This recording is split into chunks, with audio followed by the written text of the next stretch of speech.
예레미야서 16장 이 내용은 바로 12편의 바로 설교 중에 7번에 해당되는 그런 내용이 됩니다. 이걸 자세히 살펴보게 되면 예레미야에게 하나님께서 행위 예언의 형태를 통해 가지고 크게 3가지의 예언을 말씀하고 있습니다. 결혼하지 말고, 상가에 들어가지 말고, 잔치집에 들어가지 말라. 이렇게 3가지 중지한 그런 내용은 결국은 무엇을 의미하는가? 철저한 심판이 있음을 이렇게 말씀하고 있어요. 그러면은 이스라엘 백성들이 유다 심판이 왜 이렇게 이루어져야 될 수밖에 없는가 하는 그런 근거를 말씀하고 있는 것이 이제 이어서 10절부터 13절까지 내용이에요. 이것은 바로 이유는 하나님을 버렸다는 거고, 다른 말로 본다면 다른 신들을 섬겼다는 겁니다. 그래서 하나님께서 철저하게 심판한다는 거예요. 근데 진짜 중요한 것은 14절, 15절 내용을 통해서 보니까 바로 심판이 목적이 아니라 회복이 목적이다. 그러니까 어떻게든지 하나님을 섬기지 않는 다른 신들을 섬기는 자리에 있어서 빨리 돌이켜라. 그래서 온전히 하나님만을 섬기는 그런 백성들이 되어라 하는 메시지가 그 속에 담겨져 있는 것을 보게 됩니다. 그래서 이스라엘 백성들에게 돌아올 것에 대한 심판은 결국 죽이려는 것이 아니라 회복을 전제한 징계다 하는 내용들이 소개되고 있죠. 자, 그렇다면 다시 한번 이스라엘 백성들을 바로 이제 심판하시겠다 하는 그 내용이 연이어서 기록이 되고 있습니다. 크게 내용을 통해서 보면은 이 역시 마찬가지로 16절부터 18절까지 이 내용을 통해서 보면 대적에 의해서 얼마나 남유다 백성들이 어려움을 겪을 것인가 하는 그 내용들을 말씀하고 있어요. 자, 이것을 조금 더 자세히 살펴본다면은 이스라엘 백성들이 외부의 대적들에게 어떻게 유린당하는가, 밖으로부터 이제 안으로 쳐들어올 수 있는 외부의 세력들, 그게 뭔가 16절 내용을 보면 크게 2가지 예를 들어서 설명합니다. 16절 여호와의 말씀이니라. 보라, 내가 많은 무엇을 불러다가 많은 어부를 불러다가 그들을 낫게 한다. 여기 1번 첫 번째의 비유입니다. 그러니까 어부는 어부인데 많은 어부를 불러다가 낚는다. 여기서 낚는다라는 그 의미가 조금 하나님의 의도가 바로 전달되지 못해요. 왜냐하면 낚는다 그러면 우리가 낚싯대로 낚는다 이렇게 표현하잖아요. 그런 내용이 아니라 그물로 낚는 겁니다. 그러니까 한마디로 본다면 큰 고기 작은 고기 가릴 것 없이 완전히 쓸어버리겠다 하는 내용을, 많은 어부들을 불러다가 그들을 낚는다 하는 그런 어떤 표현이에요. 한마디로 본다면 철저한 심판, 이 내용을 말씀하고 있어요. 더 무서운 것은 그 이후의 비유입니다. 자, 많은 어부를 불러다가 그들을 낚게 하며, 자, 그 후에, 그러면 그 후는 어디입니까? 낚는 그 후예요. 근데 낚을 때 어떤 경우에는 다 쓸어버렸는데 거기에서 빠져나가는 사람도 있을까요, 없을까요? 있을 수 있잖아요. 그러면 그들이 가는 곳은 어디냐 봤더니 모든 산, 언덕, 바위 틈, 요거에서 속속에 숨어요. 그러면 그 후에는 아예 많은 포수들을 불러다가 그들을 모든 산, 그리고 모든 언덕, 그리고 바위 틈에서 뭐한다?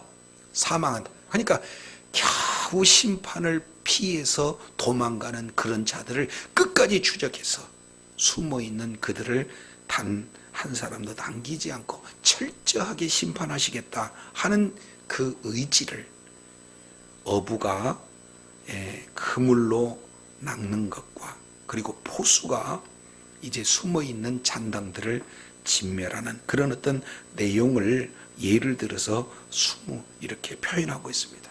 이것은 죄로 말미암아 남유다 백성들이 당해야 할 심판의 모습이지만 철저한 이 심판은 무엇을 예표하고 있느냐? 최후 심판을 예표하고 있다. 이것을 보게 됩니다. 우리 하나님의 심판 하에 어떤 누구도 자유로울 수가 없어요. 그러니까 주님이 다시 오실 그때는 구원주로 오셔요? 심판주로 오셔요? 그럼요. 심판주로 오실 때 어떤 누구도 그 심판에 비켜날 자가 없다 하는 그 내용을 역사 속에서 남유다의 그런 심판을 통해서 보여주고 계시다. 이 내용을 우리가 살펴볼 수가 있습니다. 자, 그렇다면 왜 이렇게 철저하게 어부가 싹 쓸어버리듯이 포수가 남은 한 사람까지라도 이렇게 완전히 사냥하게 되는 그런 표현들을 왜 사용할 수 있을까? 거기에 17절 원인이 나와요. 자, 이는 왜냐하면 내 눈이 그들의 행위를 살펴보므로 그들이 내 얼굴 앞에서 숨기지 못하고 그들의 죄악이 내 목전에서 뭐한다? 그러니까 결국 하나님 앞에는요 모든 죄악들이 뭐예요? 낱낱이 드러난다 하는 내용들을 이렇게 표현을 하고 있어요. 히브리 기자는 히브리서 4장 12절 그 유명한 하나님의 말씀은 살았고 운동력, 활력이 있어서 좌우에 날쌘 검과 같이 이제 활력이 있어요. 그러면 어떤 현상이 납니까? 혼과 영과 관절과 골수와 생각과 마음을 쪼개기까지 한다. 이런 철저한 심판을 말씀하고 있어요. 그 이후에 13절 내용을 보면 말씀 하에 모든 것이 낱낱이 드러나서 자백한다. 이런 내용들을 표현하고 있죠. 그래서 우리가 하나님 앞에 어떤 죄도 숨길래야 숨길 수 없는 모든 것이 다 오픈되어져 있는 그런 내용들을 오늘 말씀을 하고 있다 하는 것을 우리가 보게 됩니다. 자, 그렇다면 예레미야서 16장 18절 원인이 왜 그러면 철저하게 이렇게 남유다 백성들이 멸망받을 수밖에 없을까 하는 그 내용을 이는 내 눈이 그들의 행위를 살펴보므로 그들이 내 얼굴 앞에서 숨기지 못하며 그들의 죄악이 내 목전에서 뭐한다? 숨겨지지 못한다. 이어서 18절 시작. 내가 우선 그들의 악과 죄를 배나 갚을 것은 그들이 그 미운 물건의 시체로 내 땅을 덜피며 그들의 가정한 것으로 내 기업을 가득하게 하였습니다. 그러면 결국 원인을 따지고 보면 딱 하나가 뭐예요? 우상 숭배라는 거예요. 네. 하나님이 이렇게 철저하게 심판할 수 있는 그 원인이 근본적인 이유가 뭘까 하는 그 내용에 우리 하나님께서 이런 표현을 쓰십니다. 자, 18절 중반절 내용을 보면 이렇게 말씀하셔요. 자, 내가 우선 그들의 악과 죄를 배나 갚을 것은 이유는 뭐냐? 그들이 그 미운 물건의 시체로 어디를 더럽히며? 내 땅을 더럽혔기 때문에 심판할 수밖에 없다. 두 번째, 그들이 가증한 것으로 무엇에 가득하게 했으며? 한번 따릅니다. 내 땅, 내 기업.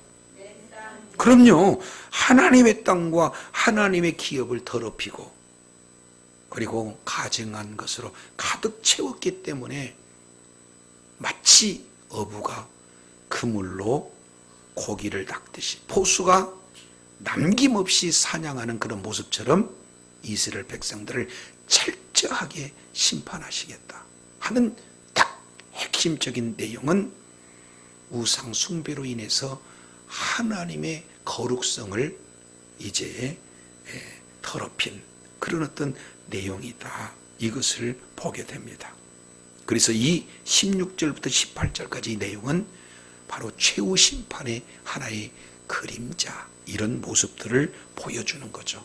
따라서 이 내용은 역사 속에서 남유다에게만 적용되는 것이 아니라 모든 인류에게 적용되어진다 하는 것을 보게 됩니다. 그러면 여기서 심판에서 살아날 수 있는 유일한 방법은 뭘까요? 그렇죠. 회개하고 돌이키고. 근데 진정한 회개는 어떤 내용인가? 자, 이제 요한복음 한번 보겠습니다. 요한복음 3장. 우리가 아주 익숙하고 잘 알 수 있는 그런 내용이 소개가 되고 있습니다. 요한복음 3장 18절. 성경 전체를 바로 한 절로 요약하면 요한복음 3장 16절. 우리가 이렇게 표현할 수가 있죠. 3장 16절. 하나님이 세상을 어떻게 살아? 그러니까 표현할 길이 없어. 이처럼 사랑한다는 것. 그러면 이처럼 사랑한다는 것은 어떤 자를 이처럼 사랑하는 겁니까? 사랑의 대상이 누구죠? 이 세상이라는. 이 세상은 이 세상 가운데 발딛고 사는 모든 것들. 그잖아요. 하나님이 창조하신 모든 세대, 특히 하나님의 형상과 하나님의 모양대로 지음받은 사람들을 사랑하되 이처럼 사랑한다. 그러면 이처럼 사랑한다는 것은 어떤 사랑인가? 뒤에 봤더니 독생자를 죽이실 만큼 사랑하시는 그 사랑, 이것이 이처럼 사랑해서요. 그래서 이는 그를 뭐하는 자마다 얼마나 많은 그 행위를 했느냐, 어떠한 이를테면 그 신분이냐 이런 거 전혀 관계하지 않아요. 오직 누구만 믿으면, 예수님만 믿으면 뭐 하지 않는다? 멸망하지 않는다. 그러면은 영원한 영생이 이루어진다는, 이것을 17절에 다시 한번 표현합니다. 하나님이 그 아들을 세상에 보내신 것은 세상을 뭐하지 않음이로, 그로 말미암아 세상을 뭐한다. 그러니까 우리는 예수 그리스도를 믿는 믿음을 가진, 영생을 가진 존재에게는 심판이 있어요, 없어요? 없어요. 그래서 오늘 우상 숭배에 따른 모든 죄악을 통해서 철저하게 심판하겠다는 그 심판은 당시 남유다 백성들에 대한 심판을 얘기하지만 궁극적으로는 최후 심판을 말씀하고 있는 거예요. 그리고 그 최후 심판에서 하나님의 심판을 비껴날 수 있는 유일한 방법은 예수님을 믿는 믿음 빼온이 없다라는 것을 우리가 보게 되어져요. 자, 이어서 19절, 20절 이 내용을 통해서 보게 되면 한마디로 본다면 신앙 고백이 이루어집니다. 자, 19절 16장 예레미야 16장 19절 보면은 이렇게 해요. 여호와 나의 힘. 그러니까 여호와는 누구 힘이다? 나의 힘이다. 나의 요새다. 그리고 나의 환난 날의 피난처다. 나의 힘이고 나의 요새고 나의 환난 날의 피난처라고 고백했던 선지자의 그 고백이 저와 여러분의 고백이 되어야 될 줄로 믿습니다. 잘못하면은요, 돈이 지갑에 빵빵하면 힘이 있고, 지갑에 돈이 없으면 힘이 빠지고, 그러면은 여호와는 나의 힘이다고 고백할 수 있습니까? 없어요. 비록 무화과 나무에 잎이 없다 할지라도 누구만 함께하면, 우리 하나님만 함께하면 나는 기뻐 뛰리로다 고백했던 하박국 선지자의 고백처럼 우리 진정한 힘은 바로 우리 주님이 되어야 될 줄로 믿습니다. 돈이 지켜주는 것이 아니에요. 필요는 하나 절대 필요한 것이 아니에요. 그러면 절대 필요한 것은 뭐예요? 예수 그리스도의 생명, 영생이라는 거예요. 그래서 여호와가 나의 힘이고 나의 요새고 나의 환난 날의 피난처다. 여기서 중요한 것은 나의 힘. 한번 따라합니다. 나의 힘. 예, 이것은 관계예요. 하나님과 나의 관계성을 더 구체적으로 표현합니다. 그러니까 하나님만이 나의 절대적인 힘이요, 나의 요새시요, 나의 피난처시다 하는 그런 내용들을 말씀하고 있어요. 자, 그런데 이 신앙 고백이 얼마나 중요한가, 그 뒤에 이렇게 표현합니다. 뭐라고 말씀하고 있냐면, 민족들이 땅끝에서 주께 이르러 말하기를. 그러면 지금부터는 누가 얘기하는 거예요? 민족들이 땅끝에서 와서 주님 앞에 이렇게 얘기해. 우리 조상들이 계승한 바 허망하고 거짓되고 무익한 것뿐이다. 그러면 결국 이방인들이 그토록 하나님이 아닌 뭡니까? 우상을 그렇게 지극정성으로 섬겼는데, 그 후손들이 딱 봤더니 선지자가 이렇게 얘기해요. 여호와만이 나의 힘이다, 나의 피난처다, 나의 요새시다 라고 고백했던 것처럼, 우리 조상들은 계속해서 우상이 나의 힘, 나의 요새, 나의 피난처처럼 섬겼는데, 따지고 봤더니 뒤에 뭐라고 표현해요? 우리 조상들이 계승한 바는 허망하고 거짓되고 무익한 거다. 그럼 결국 우상을 버리고 누구를 섬기겠다는 거예요? 하나님 신앙으로 완전히 돌이키겠다는 겁니다. 그러면 결국 잘 생각해 보세요. 하나님께서 미리 이스라엘, 남유다를 이렇게 택하고 그들을 통해서 일하시겠다는 하나님이 마지막 최종적으로 끝까지 하나님이 선지자를 통해서 돌이키라고, 회개하라고 메시지를 선언했는데도 불구하고 끝까지 하나님의 복음을 받아들이지 못하고 바빌론 포로로 끌려가곤 그때에 이 복음이 이스라엘에게만 전해진 거예요? 아니면 이방인에게 전해진 겁니까? 그래서 이방인들이, 우리 조상들이 지금까지 우상을 섬겼는데 그것이 다 이제 거짓된 겁니다. 그것이 바로 아무것도 아닙니다. 허망한 것입니다. 무익한 것입니다. 이렇게 고백한다는 것은 복음이 이제는 이스라엘에게만 머물러 있는 것이 아니라 이스라엘의 그 벽을 넘어서 이방까지 전거가 되어지고, 오늘날 저와 여러분에게도 이 복음이 증거되어지는 줄로 믿습니다. 그러니까 신앙 고백이 굉장히 중요해요. 근데 우리가 예수를 믿는다고 하면서도 예수님 외에 나를 지켜줄 존재가 뭐냐? 나에게 진정한 힘이 되어줄 존재가 무엇냐?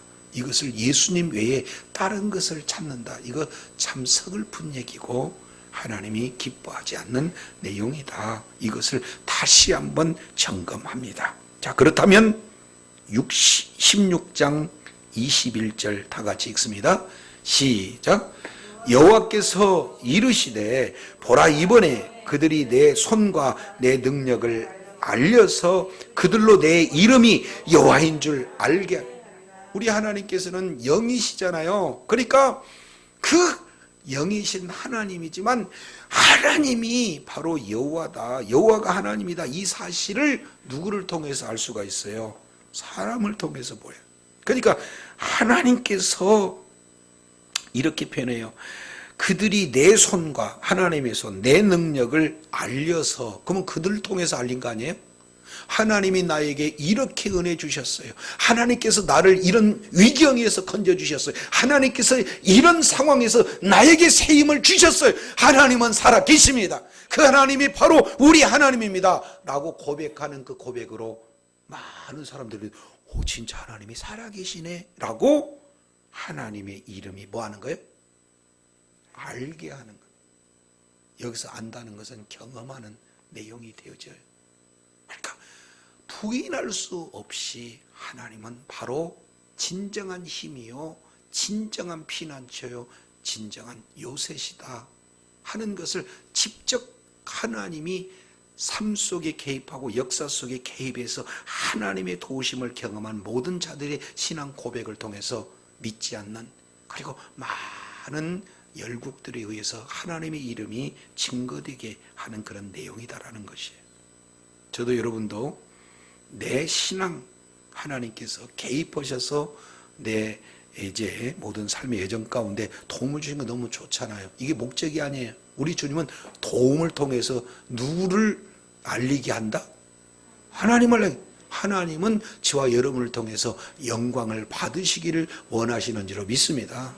그러기 위해서는 늘 삶의 현장 속에서 내가 날마다 주님과 동행할 뿐만 아니라 주님으로부터 공급받는 힘을 경험하고 피난처가 되시고 구원자가 되어주시는 그 주님의 놀라운 은혜를 우리가 누릴 때 하나님이 나를 이렇게 도우셨다라고 간증하며 증거할 수 있고, 또 그런 소리를 들었을 때 많은 사람들이 야 진짜 너 보니까, 아니면 이 기업 보니까, 아니면 이 가정을 보니까 하나님 진짜 살아계셔 하고 하나님께 영광 돌리는 복된 은혜가 있게 될 줄로 믿습니다. 근데 또 암울해요. 17장 1절 내용을 봤더니 이스라엘 백성들에 대한 뭡니까? 예언에 대한 부분들을 말씀을 하고 있어요.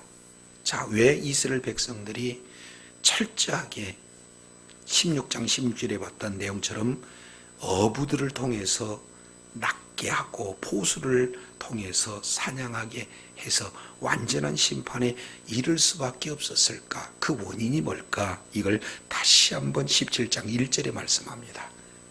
다 같이 시작. 유다의 죄는 금강석 끝 철필로 뭐하되 기록되되 그들의 마음 편과 그들의 제단불에 새겼거늘. 야, 등산하다가 보면은 조금 정신없는 사람들이 참 멋진 바위가 딱 병풍처럼 있는데 거기다가 정으로 쪼아갖고 홍길동 왔다 가노라, 이거 보면 어때요? 아이고 진짜로. 그게 100년이면 없어질까요? 200년이면 없어질까요?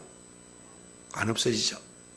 그러니까 철필로 새겼다는 것은 마치 정으로 쪼아가지고 죄상 하나하나를 다 기록했다는 그런 의미예요.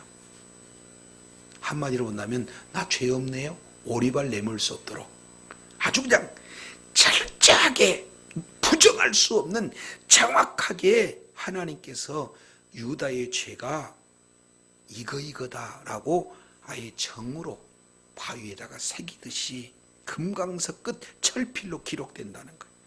그리고 이걸 좀 더 구체적으로 봐했더니 그래도 금강석이 깨지고 없어지면 없어질 수 있잖아요. 그러니까 아예 마음판에다가 그걸 뭐 해버려요?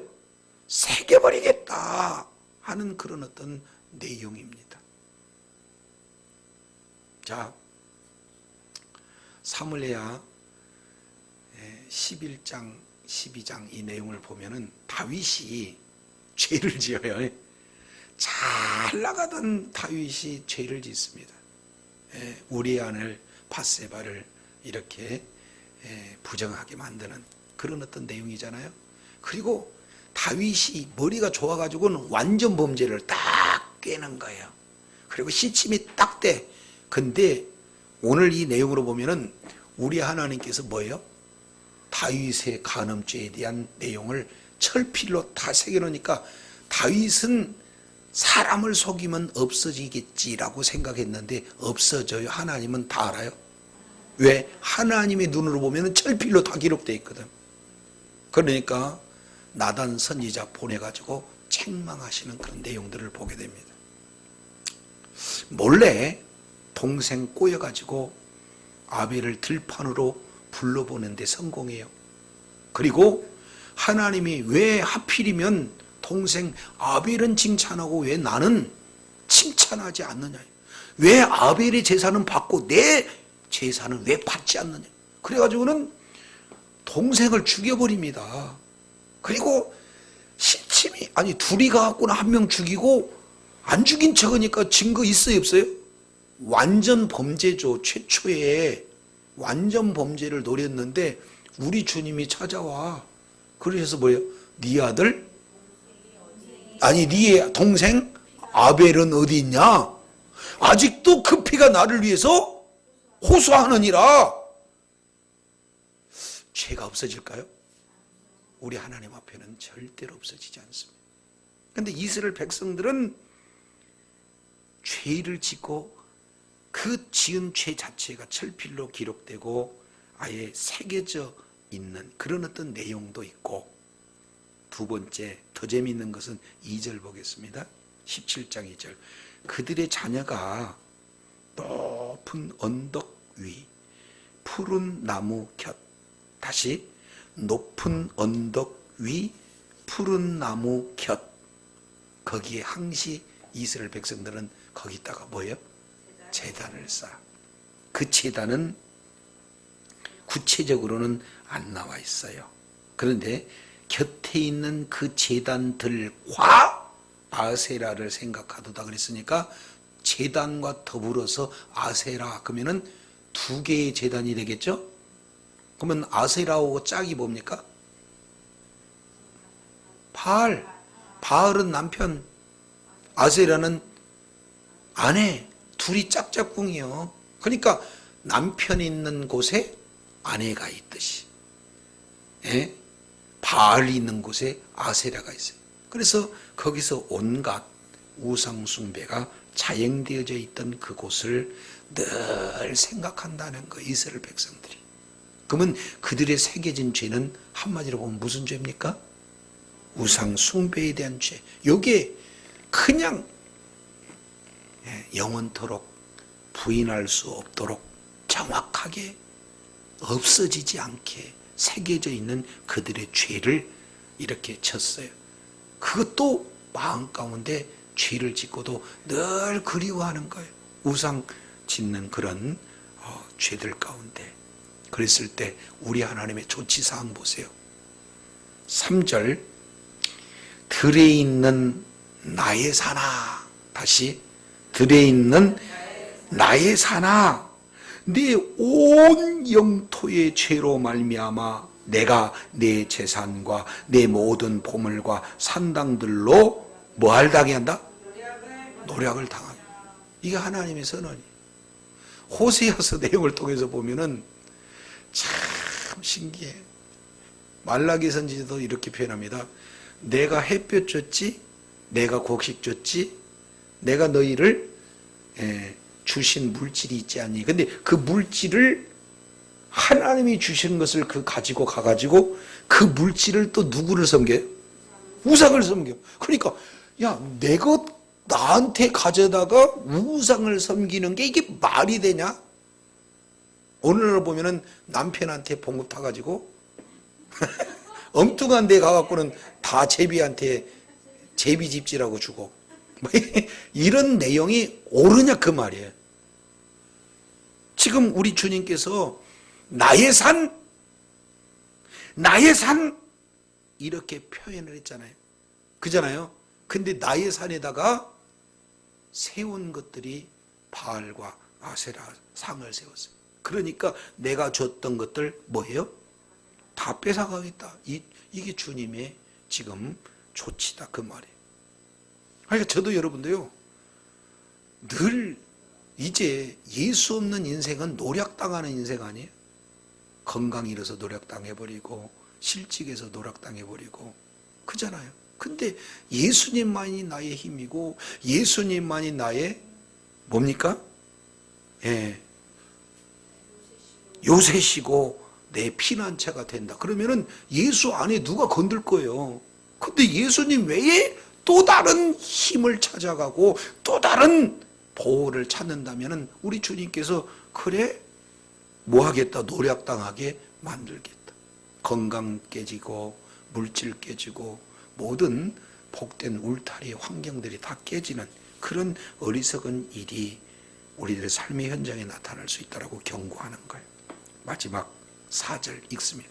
시작. 내가 네게 준 기업에서 내 손을 뗄 것이다.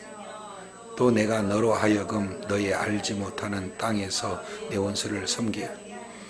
이는 너희가 내 노를 맹렬하게 하여 영원히 다.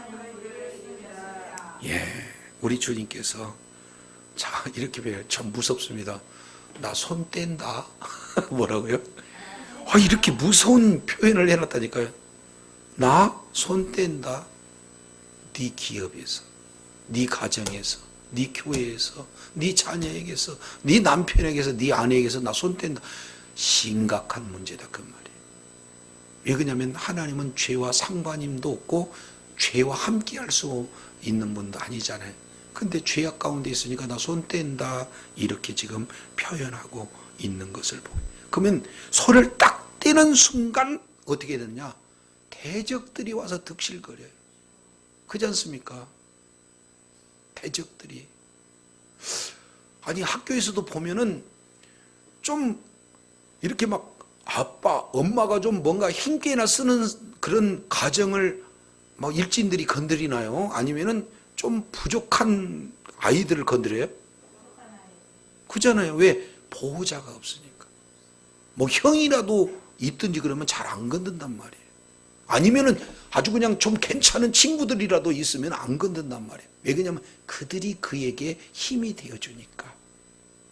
근데 우리 주님이 이 천지 우주 만물을 창조하시고 통치하시는 아주 절대 주권자가 우리 주님인 줄로 믿습니다. 근데 그분이 뭐예요? 손을 딱 떼버리니까 뭐가 바로 올라와요? 대적들이 와요. 그러면 대적들이 와서 끌고 가고 종로를 하게 된다. 이 내용입니다. 이게 얼마나 무시무시한지 몰라요. 민수기 21장 이 내용을 통해서 보면은 재미있는 일들이 기록이 되고 있습니다. 자, 민수기 21장 내용을 보면은 이스라엘 백성들이 여전히 원망하고 불평해요. 그랬더니 우리 주님이 조치한 내용은 뭐냐면은 하나님의 보호를 걷어버려요. 뭘 걷어요? 하나님의 보호를 걷어버려요.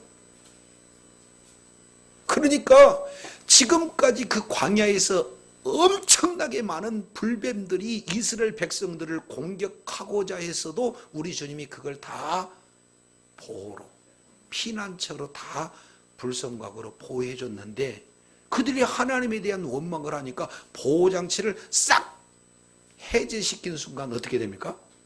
그냥 불뱀들이 와갖고는 밀고 들어와서 이스라엘 백성들을 물어 죽이는 그런 내용들이 되어지는 거죠.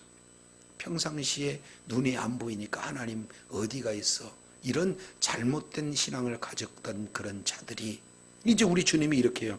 자, 내가 내 손 뗄 거야. 자, 한번 따라합니다. 내 손 뗄 거야.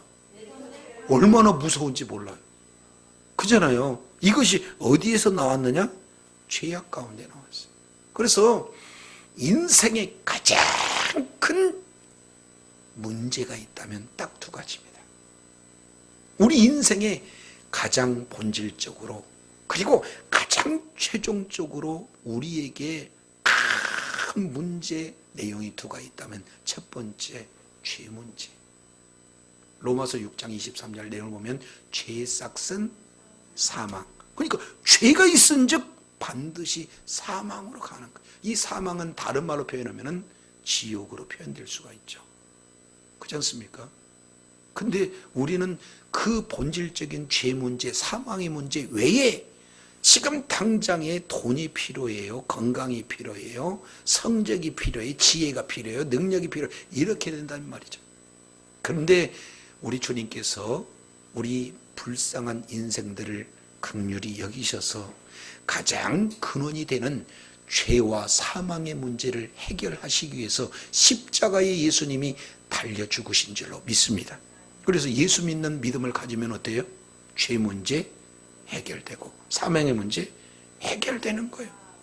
그리고 더 주님과 동행하고 주님과 늘 교제 가운데 있게 되어지면은 주님이 힘이 되어주시고 피난처 되어주시고 요새가 되어지니까 필요한 모든 것은 주님으로부터 공급받게 되어진다라는 것을 보게 돼요. 그래서 오늘 역사적 내용을 통해서 보면은 남유다가 결국에는 하나님의 말씀에 불순종함으로, 좀 더 구체적으로 본다면은 우상 숭배의 죄악에 빠짐으로 말미암아 철저한 심판을 받는 그런 내용들을 소개하고 있어요. 그러나 하나님의 구원 계획은 유다에게만 국한되는 것이 아니라 이제는 복음을, 말씀을 받아들이지 않는 이 복음의 문이 이방으로 넘어서 이방 사람들이 이제는 선지자가 고백했던 그 신앙 고백을 그대로 받아들임으로 말미암아 하나님을 알게 되는 내용이에요.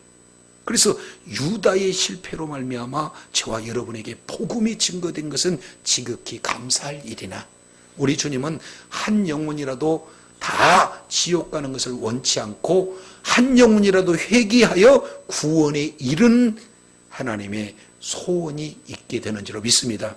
끝까지 저도 여러분도 구원의 확실한 확신을 가지고 있을 뿐만 아니라 아직도 예수님을 알지 못하는 자들에게 복음을 증거하고 연약한 자들에게 말씀을 증거해서 모두가 다 진정한 선지자의 고백처럼 예수님만이 나의 힘이요 요새요 방패라는 그 고백이 저와 여러분의 고백이 되어서 날마다 주님으로부터 공급받는 것으로 하나님께 영광 돌림으로 하나님의 놀라운 은혜를 적용하며 누리는 복된 자리에 있기를 원합니다.